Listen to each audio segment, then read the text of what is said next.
berarti bercocok tanam di lingkungan rumah, terutama di perkotaan. Karena di perkotaan hanya memiliki lahan yang sempit biasanya, jadi mereka memanfaatkan lahan-lahan yang ada bukan halaman rumah.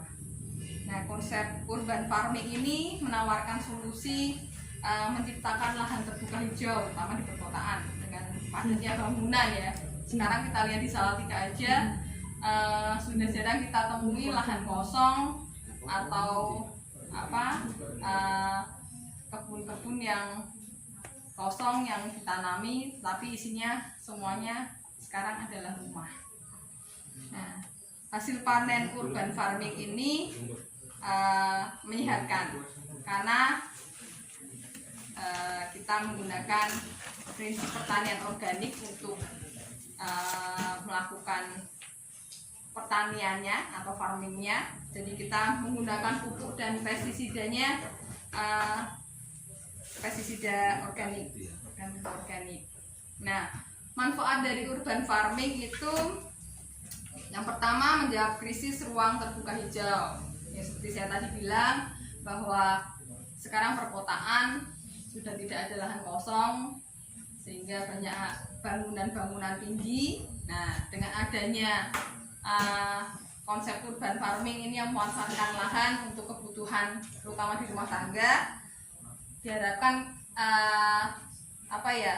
kalau dilihat itu bisa lebih hijau. Itu yang pertama. Lalu menjaga ketahanan pangan. Nah, terutama mungkin dalam masa pandemi saat ini juga, kita mau ke pasar takut, mau ke mall apalagi. Nah, sebetulnya banyak yang di PKK di kota itu juga sudah menerapkan hal ini dengan menanam sayuran dan juga tanaman-tanaman obat di pekarangan rumah. Itu jadi kita tidak takut akan kekurangan pangan, terutama untuk sayur-sayur. Itu. Lalu dan juga konsep urban farming ini manfaatnya adalah menjalani gaya hidup sehat. Nah, karena tadi konsepnya dasarnya itu pertanian organik, jadi sayuran yang dihasilkan atau apapun yang ditanam itu lebih sehat daripada kalau kita beli di pasar yang kita tidak tahu bagaimana cara budidayanya, terutama pemakaian pestisidanya itu.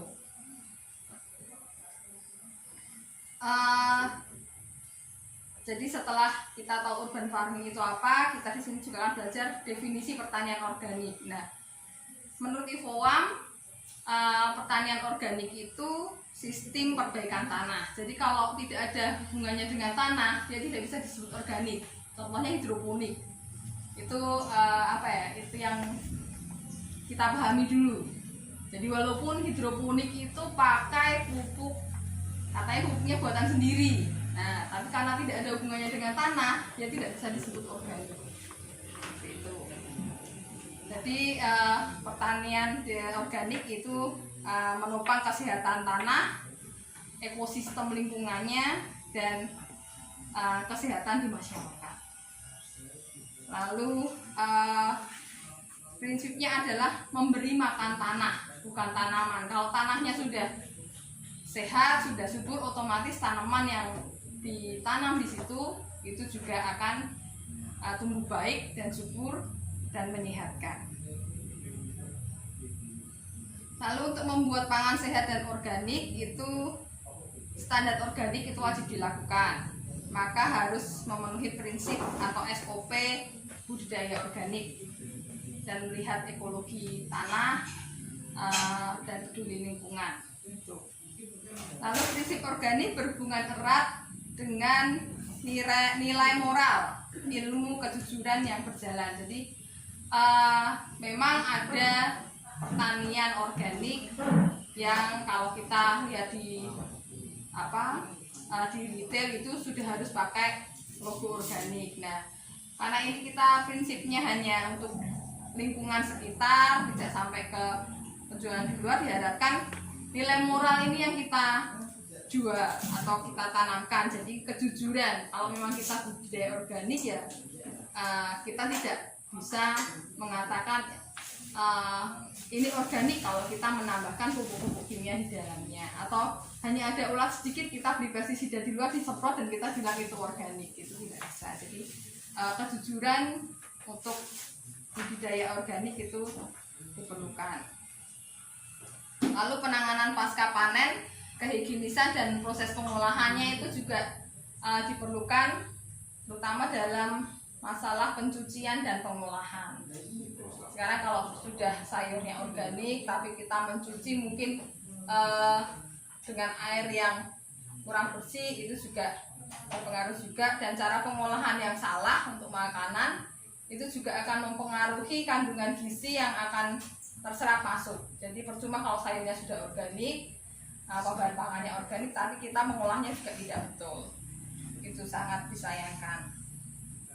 Nah, kita tahu dalam pertanian itu siklus tanaman itu dari biji, kecambah, tanaman muda, tanaman dewasa, berbunga dan berbuah, kembali ke menghasilkan biji, dan itu akan ditanam lagi. Jadi itu selalu berputar.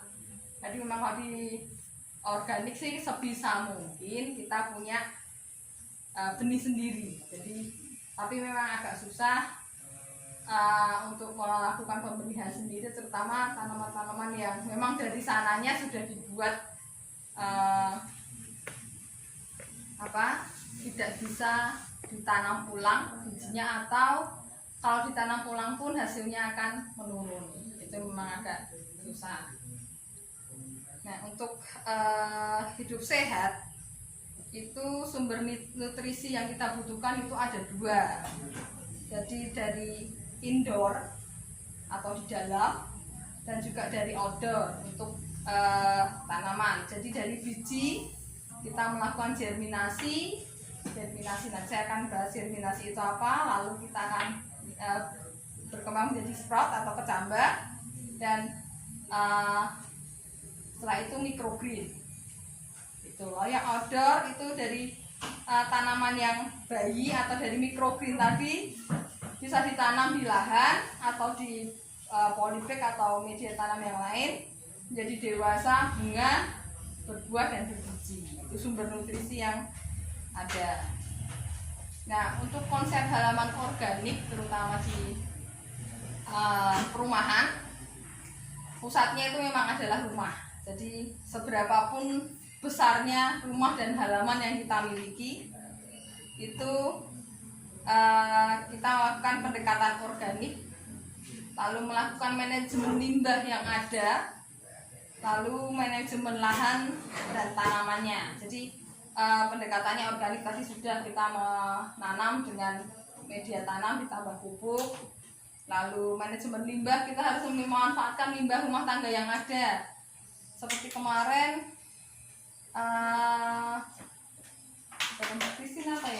atau siapa yang minta suruh nampung air cucian beras. Nah, ternyata air cucian beras itu juga berguna untuk pupuk. Lalu limbah rumah tangga sayur, nah itu juga harus dimanfaatkan semaksimal mungkin, terutama sayur-sayur dari kalau kita ibu-ibu itu kalau masak kan tidak semuanya dimasak, pasti ada sayuran yang tidak layak untuk dimasak. Nah, itu kita bisa olah untuk jadikan pupuk, itu bisa dimanfaatkan untuk menambah kesuburan tanah. Itu. Lalu manajemen lahan. Nah, manajemen lahan ini seberapa besar kita memiliki lahan di rumah. Kalau kita punya rumah tingkat, nah ini lebih mudah lagi karena kita bisa memanfaatkan lahan di atas yang biasanya hanya untuk menjemur. Nah, itu bisa kita kasih polybag atau apa, atau memang dibikin seperti kolam tapi pendek, bisa ditambah tanah, bisa untuk menanam. Kalau hanya ya di teras rumah sedikit pakai polybag. Lalu di kalau kita punya carport, biasanya kan atasnya kayak ada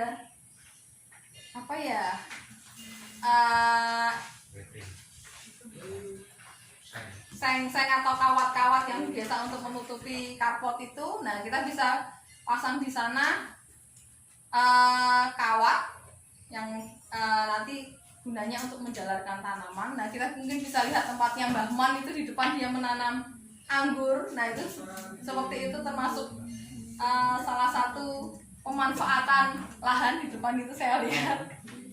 Itu bisa dimanfaatkan seperti itu. Jadi nanti ada istilahnya sky garden. Nah, sky garden itu tanaman-tanaman yang bisa merambat ke atas dan buahnya biasanya menggantung seperti anggur atau labu, yang itu labu siam juga bisa gitu. Jadi manajemen lahan itu diperlukan. Lalu manajemen tanaman, jadi berapa yang kita butuhkan untuk makan atau sekali masak. Seumpamanya seperti ini, kita belanja, kalau ibu-ibu biasanya kan beli sawi sendok seikap itu isinya berapa sih?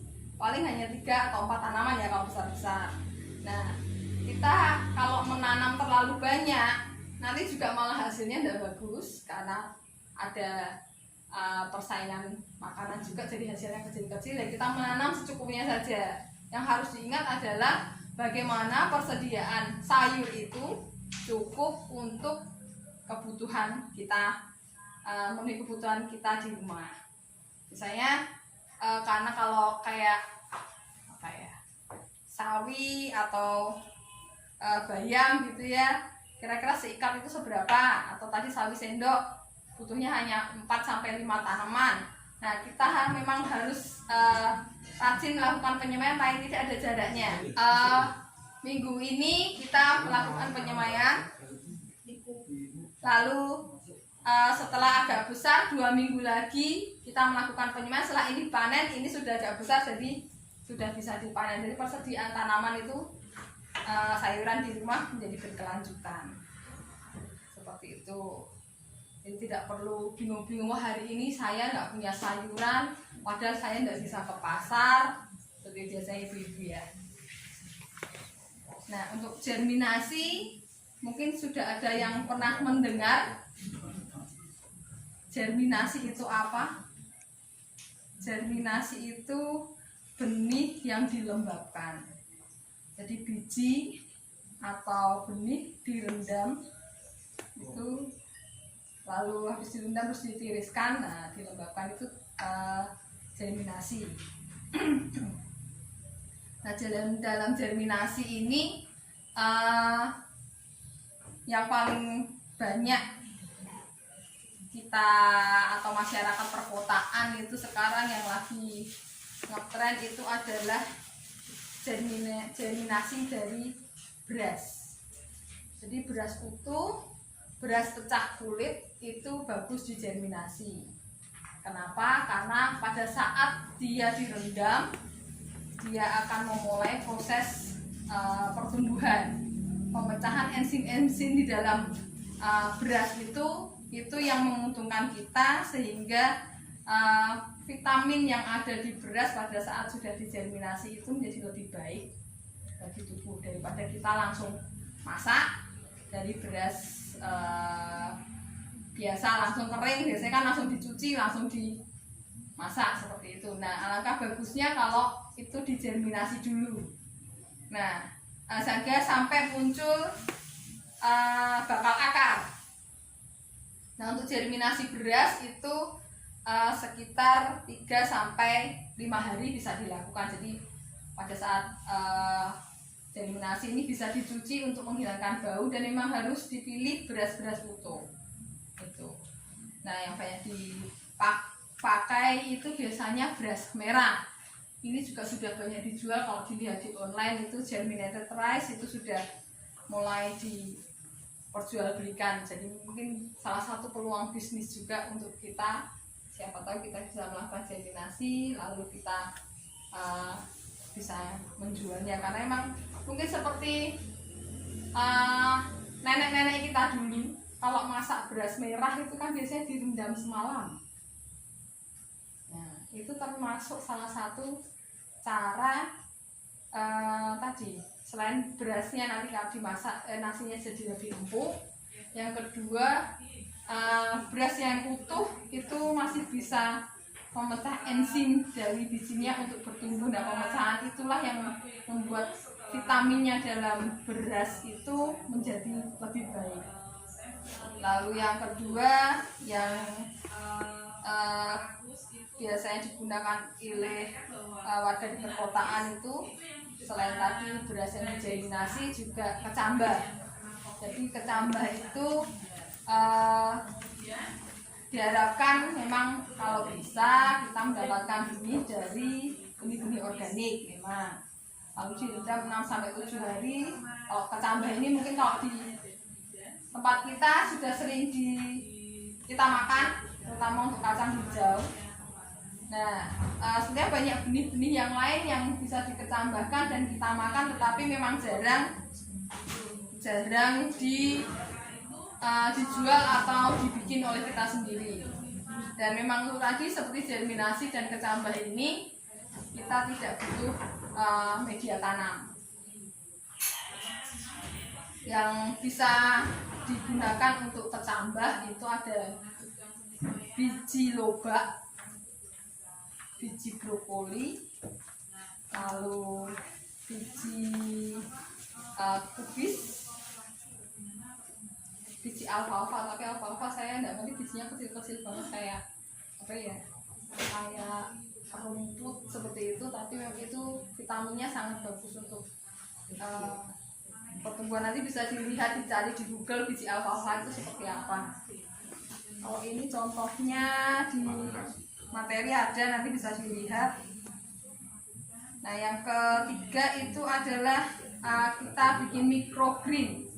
Nah, microgreen ini kenapa kok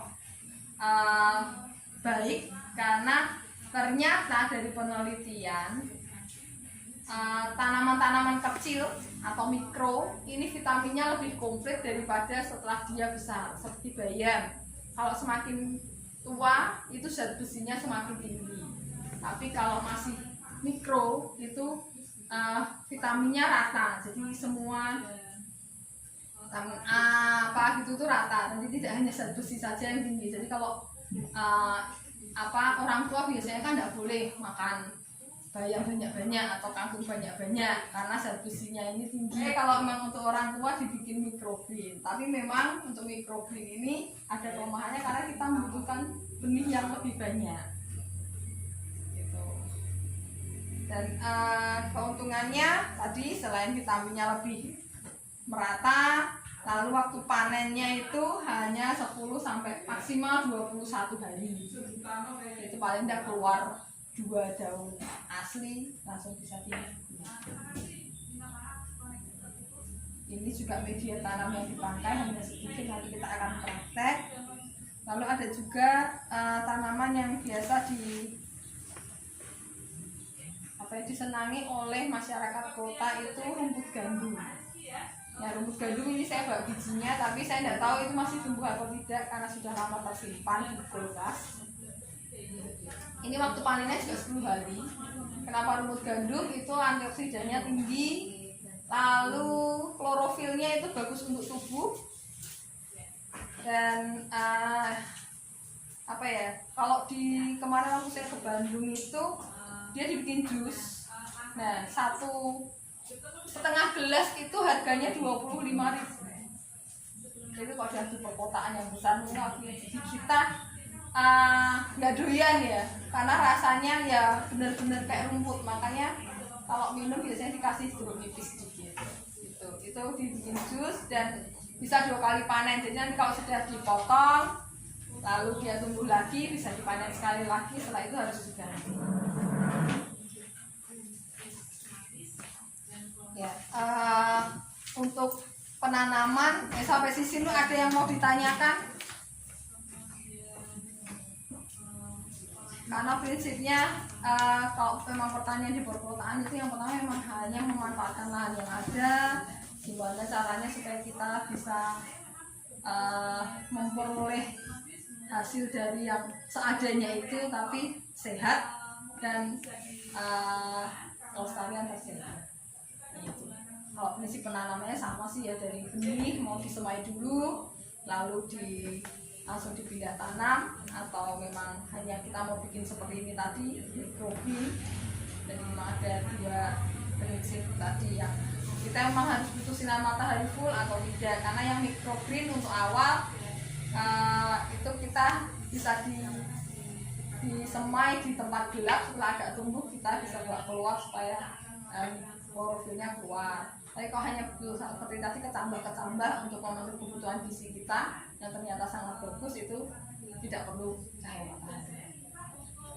Gitu.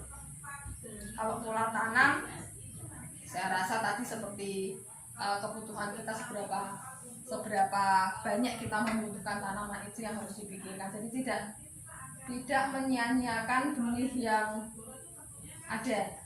Jadi kita menanam sesuai kebutuhan. Ya paling lebih 1-2 tanaman tidak apa-apa, tapi kalau terlalu banyak, tapi kalau banyak ya tidak apa-apa, nanti bisa dibagi-bagi ke tetangga juga boleh. Gitu. Nah,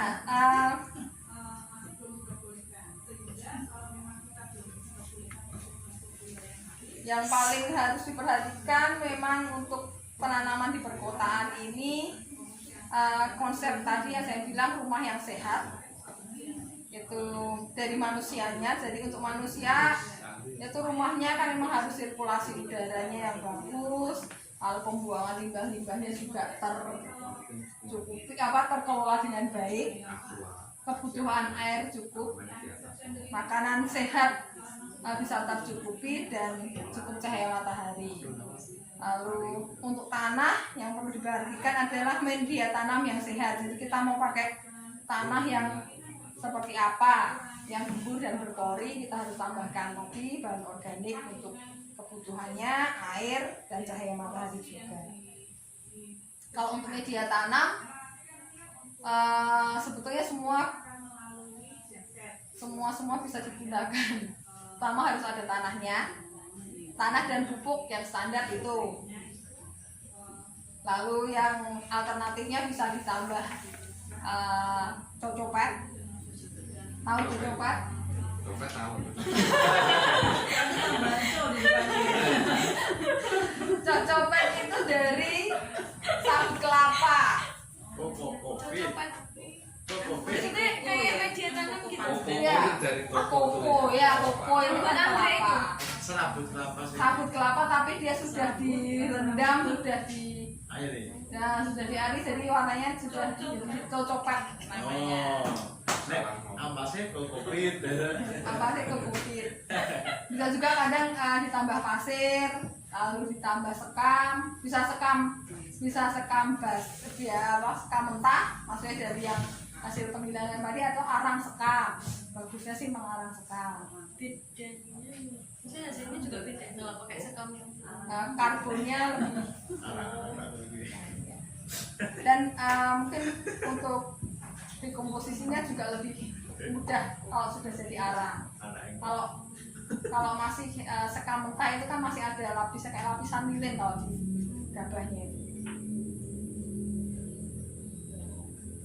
Kalau tempat penanaman sesuaikan dengan lahan yang ada di rumah. Tadi seperti kalau halaman masih punya halaman kayak punya Mbak Mani kan masih luas, itu mah di halaman aja, nggak usah pakai. Ada anjingnya harus dipagari memang. Lalu di rooftop itu di atap.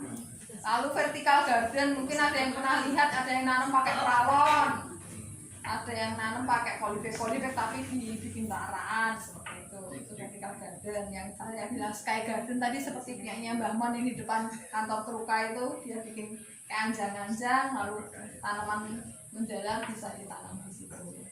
Bawahnya buat parkir mobil kan, mobilnya jadi adem. jadi terus pakai mobil banyak. Banget toh. Bersih soalnya. Ya pasti kalau sudut sempit sih memang pakai pot-pot kecil. Kalau sawi gitu kan, paling 1 pot kecil gini bisa 2 atau 3 tanaman. Gitu. Yang pasti tadi limbah dari rumah itu harus dimanfaatkan semaksimal mungkin. Kalau kita sekarang di rumah pun biasanya sampah organik dan anorganik itu masih dicampur jadi satu dalam plastik, dibuang ke atau taruh depan rumah, diambil tukang sampah. Lagi baunya gimana? Dikasih bisa pakai E4, jadi kayak dekomposer ya itu ya, dekomposer yang mempercepat pembusukan. Tidak Empat apa sih aku dulu? kepanjangannya efektif mikroorganisme 4 itu bisa beli di toko pertanian, bisa cair, bisa buat sendiri.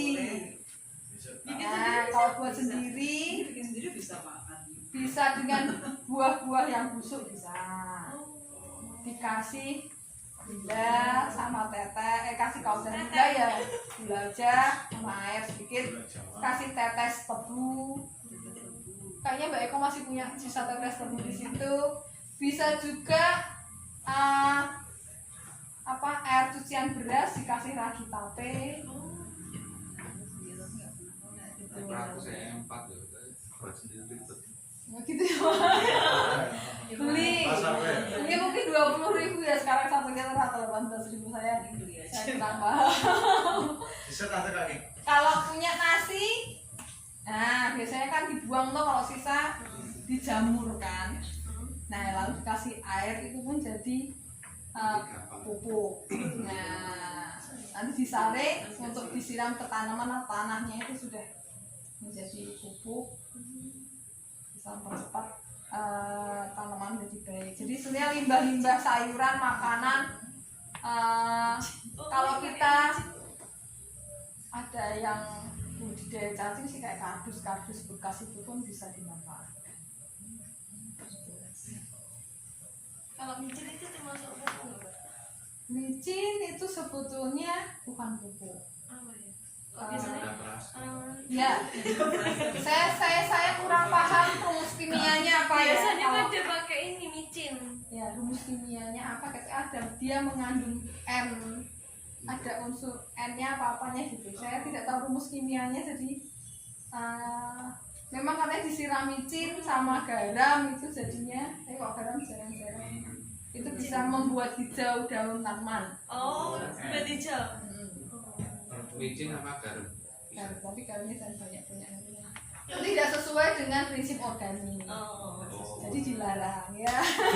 Bagusnya tadi buah-buahan. Kalau mau sebetulnya gampang. Saya bilang tadi beli E4. Kalau jenengan pipis ditampung.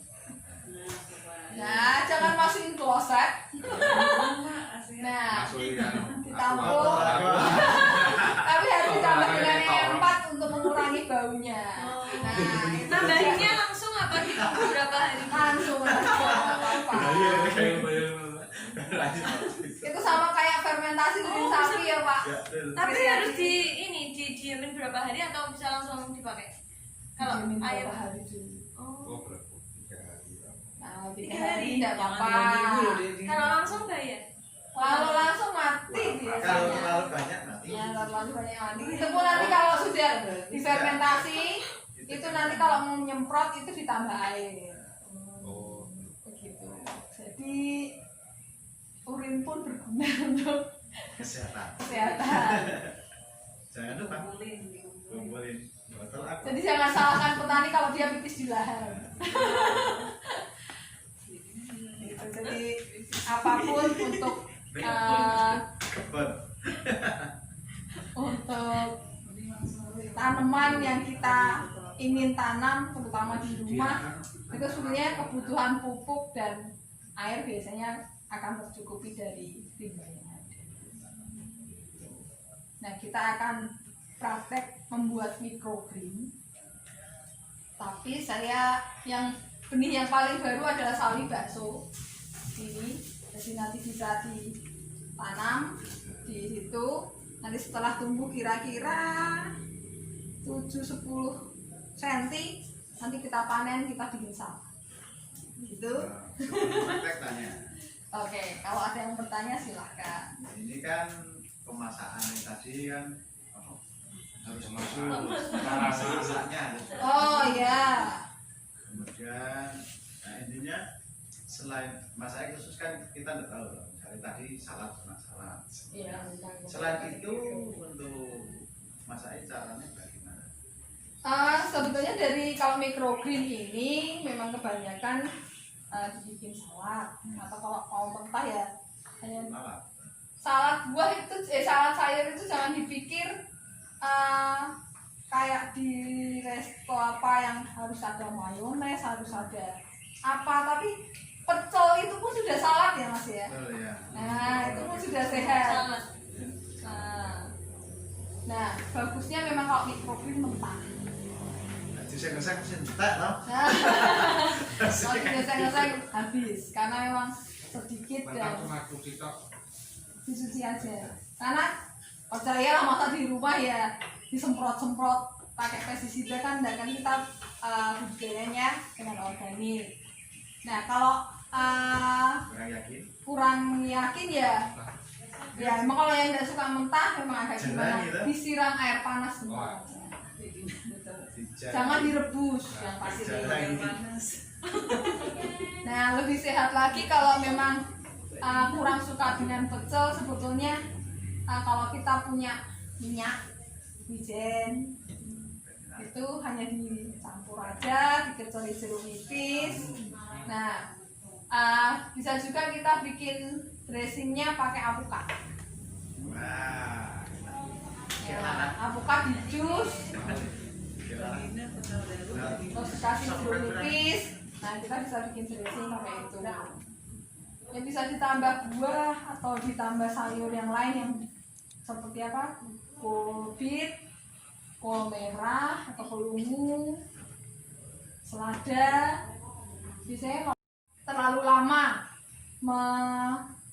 memelihara di microgreen kan tambah besar, sebaiknya dipindah ke media tanam yang lebih besar, di polybag atau di lahan.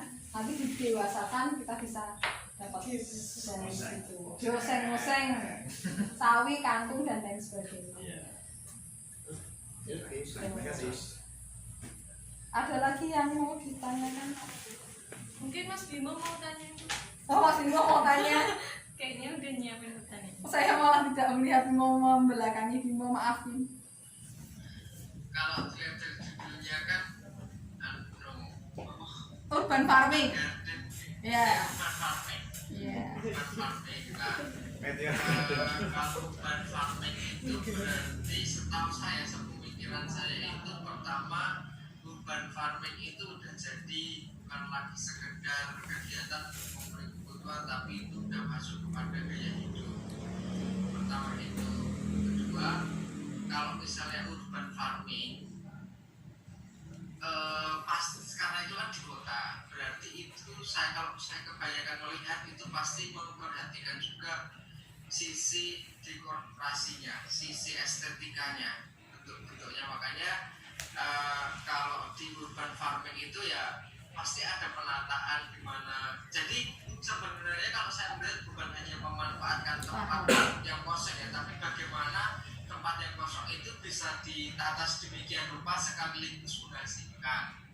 Pertama itu. Kedua, mungkin karena ini kan organik ya, tapi pertanian urban farming ini menurut saya lebih kebanyakan itu pakainya yang hidroponik atau yang terbaru sekarang itu aeroponik, menanam di udara.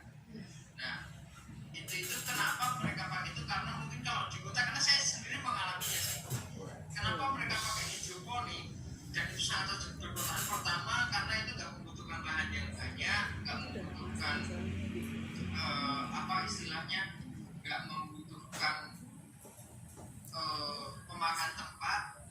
Dari sisi instalasi hidroponik itu juga bisa dilihat rapi, lebih bagus, dan yang jelas nggak perlu menyiram. Karena kan orang kota paling cuma dikasih, mungkin karena sibuk kan, cuma dikasih vitamin terus tinggal berapa hari beres. Beda kalau misalnya kita menggunakan pertanian yang organik dari tanah. Saya kemarin tinggal di Salatiga selama berapa hari, kering semua tanaman saya karena nggak ada yang nyiram. Nah itu yang menurut saya juga penting sih di dalam pertanian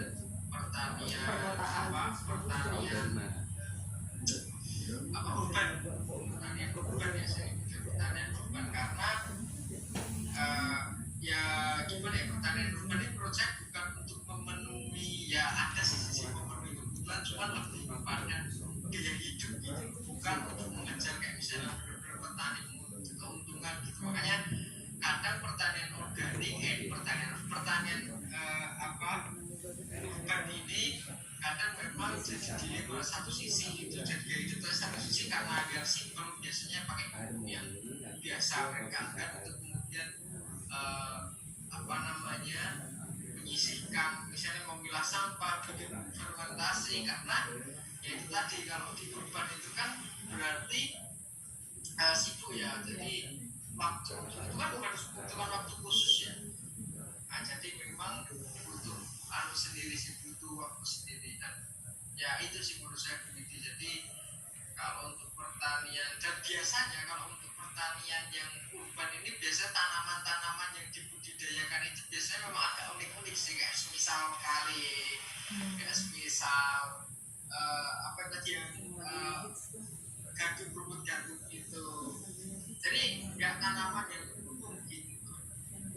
Nah, kurang lebih mungkin seperti itu.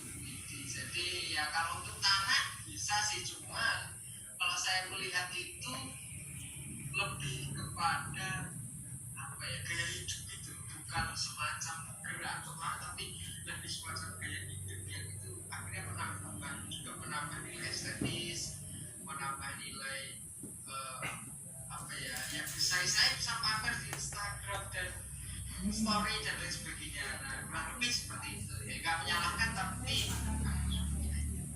Ya, makasih Bim. Jadi memang pada awalnya karena urban farming itu seperti yang Bimo katakan itu memang betul. Tapi mungkin saat ini juga banyak yang sudah melihat karena gaya hidup sehat, jadi mereka sudah paham juga kalau sebetulnya hidroponik itu kurang baik juga. Nah, akhirnya mereka ada yang beralih juga ke media tanah. Itu yang harus diperhatikan juga. Jadi memang kalau urban itu memang aslinya tadi, jadi karena di perkotaan lahannya kurang luas, memanfaatkan lahan yang ada, terutama yang untuk estetika itu memang betul. Walaupun di perkotaan yang orang-orang kaya terutama memang itu lebih senang yang masih simpel seperti yang Bimo bilang, seperti hidroponik. Tapi pendapat Bimo tadi memang betul. Tapi untuk kita yang ya ibu rumah tangga yang memilih untuk lebih sehat, sebisa mungkin lah mengurangi hidroponik yang banyak menggunakan pupuk kimia di medianya. Itu saja. Ada yang lain? Sebelum kita praktek, gimana nanti saya kasih benih buat praktek sendiri. sedikit Bu Medi, kalau aquaponik itu termasuk organik atau Seperti saya tadi bilang di depan, prinsip organik itu adalah ke tanah. Ya, jadi selain tanah itu berarti udah organik. Karena untuk pertumbuhan apalagi aquaponik ya, dia kalau nutrisinya yang tidak langsung bisa diserap oleh tanaman itu kan, tanaman itu pasti tidak akan tumbuh dengan baik. Nah, untuk supaya bisa diserap itu pasti kan diambil dari bahan kimia yang langsung bisa diakumulasikan oleh tanaman. Kayak gitu penyerapannya, jadi biar lebih cepat. Padahal kalau di tanah kan dia harus mengalami proses dulu, seperti itu. Gitu. Kalau menurut saya sih aquaponik, hidroponik itu tidak organik. Ada yang lain? Kalau tidak ada, mau praktek? Tadi nyambung dikit Mbak yang Bimo bilang, memang sih kalau medianya tanah organik itu kesulitannya memang kalau kita nggak sempat nyiram gitu.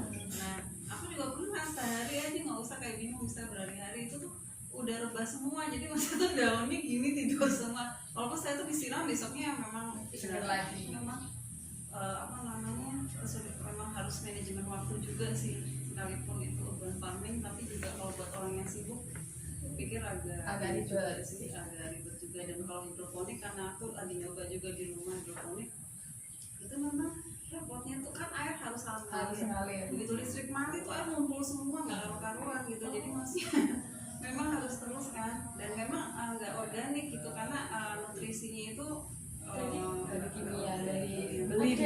udah ada obatnya. Oh, ada obatnya. Jadi itu memang nggak hidroponik itu memang nggak organik sih. Memang kelemahannya itu tadi. Tapi apa hasilnya? Ya aku sih belum sampai panen, ini hampir gitu. Tapi yang ada jemaat juga Pak Tri itu yang rumahnya di dekat sini. Jadi coba sawi itu apa ya? Teksturnya maksudnya tampilan sayurnya itu tuh seger banget, jadi bakok banget rasanya. Maksudnya tuh yang kriuk crunchy banget kan gitu, sampai dimasak pun tuh Masih sama ya. jadi nggak, kalau sayuran yang organik bahkan sekalipun organik itu kalau dimasak agak lama kan jadi kelihatan agak lagi, itu enggak mbak, jadi tuh bahkan sampai ke warnanya pun tuh juga masih seger kayak mentah gitu. Jadi wah apa ini ya Juga selera. jadi maksudnya ketika dimakan pun tuh juga ada kriuk gitu kayak gitu. Ya, tapi kan kalau hidroponik kan dia kan kebutuhan air sudah nggak usah dipermasalahkan. Namun juga karena obat-obat yang ada di dalam yang kita kasih itu juga berpengaruh juga tadi terhadap penampilan dan di tekstur waktu dimasak. Nek organik itu kan air cair, jadi ini kan terserap, semua bisa terserap. Bukan yang nanam itu kan tidak semua terserap, gitu. Karena kan semua tanaman kan pupuk itu kan masuk ke tanaman kan cair semua. Nah, organik itu kan airnya lebih banyak, penuh jadinya kan kondisi apa Badannya. lihat dari tampilannya memang iya bagus, karena kan pot langsung. Coba nih misalnya nanam di sini kan itu pun tidak langsung terserap semua kan gitu, ada semua. Aslinya kalau sudah niat menanam itu ya memang harus meniat untuk mengopeni, memelihara. Jadi memang kita sudah nanam, kalau cuma ditinggal tidak akan ada gunanya juga. Apalagi kalau sudah hasilnya sudah jelek kayak apa ya, sudah kering-kering, kita mau masak aja juga sudah malas. Begitu? Ada lagi Dina?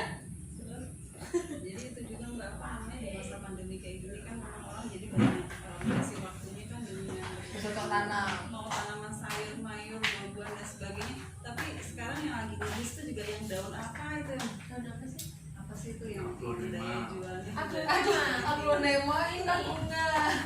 Itu yang merah-merah. Oh mbak, Merah. ada merahnya, ada terus ada beberapa jenis aku nggak tahu sih, cuma itu memang banyak orang juga ke situ gitu, ibu-ibu gitu kan, nggak cuma Bukan selada merah gitu. Jadi sekarang maksudnya sampai bahkan aku nggak cuma jenis tanaman, potnya Pun sekarang semua gitu. Jadi memang estetika sebenarnya dibilang bingung bahwa akhirnya memang sampai ke situ juga, nggak cuma sekedar kita memenuhi kebutuhan kita yang padahal mungkin kita juga bisa dijual juga, mbak, memungkinkan juga untuk dijual, tapi juga segi estetikanya itu juga sekarang kalau kita lihat di IG artis-artis dan banyak orang tuh mereka menjadikan itu sebagai itu estetikanya. Ini waktunya mereka sehat dan berestetika. Jadi memang selain sehat tetap cantik ya. dan menggunakan waktu pandemi ini apalagi kan 14 September kan PSBB-nya Jakarta. Iya. Itu tuh ini bisa untuk mengisi waktu juga, selain sehat tapi waktunya juga terisi dengan Gitu ya. Terima kasih Mbak Ronikan.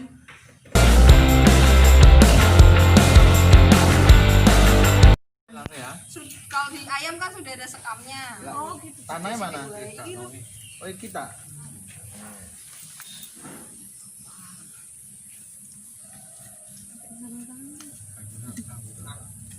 Oh, tanah banyak-banyak mas.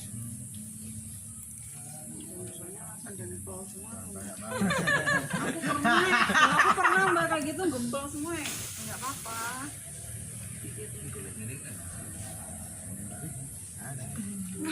Promosi berarti.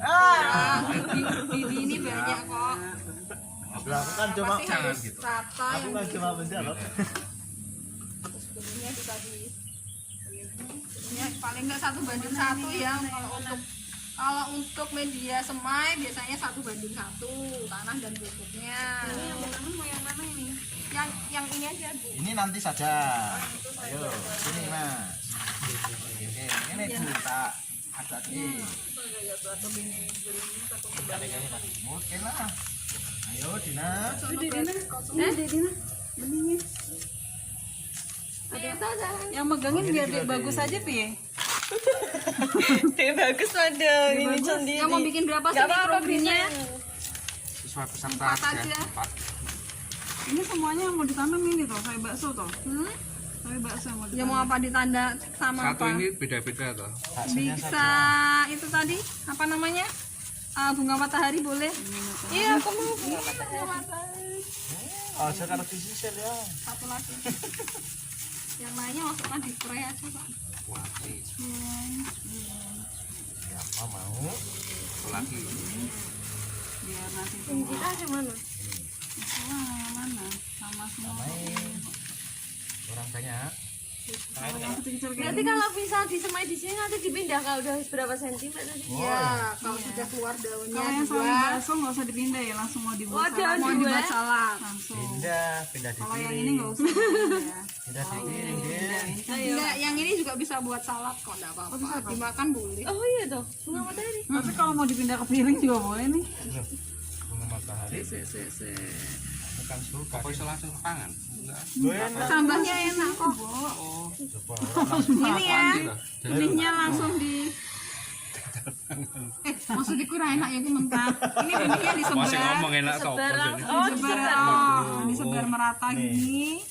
Ini nggak punya Sebisa makan. mungkin. Beda-beda. Ini namanya tuh ya nih. Apa? Ini Tempatnya rata jadinya. Ya disebar kan lagi. Sebar aja ya. Loh, ini nggak ditanam toh yang biji bunga matahari? Ini disebar gitu nggak apa-apa. Nah, setelah ini ditutup sedikit, nanti kita siramnya pakai Yang rata. Kasih air kayak lagi. sprayer ya, punya sprayer ya kantor ya. Punya. Nah, nanti Tempat kasih sana. sprayer aja. Jamur sana kayaknya ya. Oh, Oke. Mati tuh Bim. Ini nanti di lagi Bu, manikan agak banyak, nggak apa-apa. Enggak usah. Oh, jangan jangan banyak-banyak, Mas. Rongkat nggak apa-apa dong mbak. Wah, rengket nggak apa-apa, yang buat microgreen rengket nggak apa-apa. Kan yang harus Nanti nggak rebutan ini. Mbak kalau microgreen gitu sayurnya tetap Oh, dicuci. iki ora tukul lagi kalau ini. Nggak apa-apa. Apa Kan yang harus gitu tuh rongkat. Tukul dong. tenggelam enggak sih? Apa? Ora tukul. Ini wes dari kuaci. Ini gerek makan ini. Ini tetap harus disirami nggak? Iya, nanti kalau sudah tumbuh disemprot aja. Ini lagi apa? Oh, kalau udah tumbuh terus semprot. Makan Oh, itu Pemilihannya. selada nih selada. Itu bukan selada sapi. tambah lagi. Saya coba ini ya. Tambah lagi toh. Apa itu? Ini white grass, White grass tuh sebenarnya apa ya? rumput gandum. Buat kopi. Ini kemarin pesan soalnya Tambah ini udah tahu. tak. Oh, bisa Tambah lagi. Kue apa, Din? Aku ini sama rumput gandum aja. Aku punjen. ini sudah ada. Oh ya dikasih nama ya paling enggak ada labelnya itu tadi sawi bakso. Label, minta label. Kue apa, Din? Iki. Disebar di atasnya aja. Ini udah itu. Ini apa tadi Mbak? Nggak usah. Itu apa Din? Oh, Ini rumput gandum ini mana? Nah ini apa ini? Ini sawi bakso sawi. Taruh sini. Ini udah ya? Belum. Oh belum. Berapa tempat? Oh eroto mas, diratake. Sama ini lagi dong. Apa lagi? Itu tadi traynya bisa ditanemin Oh, apa? tutupi tanah lagi ya? Ini bayam merah ya Mbak. iki kurang Apa loh, bayam Din. merah? Habis itu ditutup Thailand. lagi. Mau Thailand apa bayam merah? Tapi kayaknya nggak ngerti itu apa enggak Ini aja bayam merah ya. Oh, bayam merah.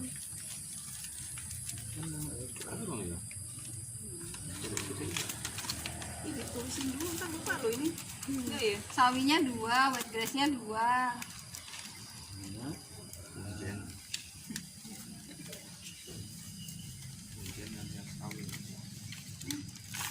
Agak banyak aja Beb. Lengkap gitu nggak apa-apa. Ini tadi apa mbak? Ini tadi. Itu kosong. Belum. Ada matahari nggak perlu dian ya? Nggak perlu ditutup. Tutup ya. Ya Itu ditutup aja kan. juga bisa. Untuk tanah lagi. Ya ditutup. Nah, Agak banyak enggak pas? Ini sawi. Gampang sawi dukulan tuh. Nulis. Ini sama Bu. Itu sama. Bayam 2 ya. Berarti itu dan kata Mbak Widi banyak nggak apa-apa. Ora apa-apa. Bayam ya. Bayam Ini sudah merah loh 2. Sawi udah 2. Kalau bayam nggak perlu dipindah ya, Itu Mbak? kurang 1 tuh bayam. Bayam tambah lagi apa? Kalau mau diperbesar bayam. harus pindah. Oh. Ini bayam. Ini cara Bayam Bayam merah. ini ya, di sini ya, ini bayam merah ya. Ya. ini sudah ditutup Ingat-ingat dulu. loh. Tapi yang inget-ingetnya ya. Tapi ini gampang kok. Bayam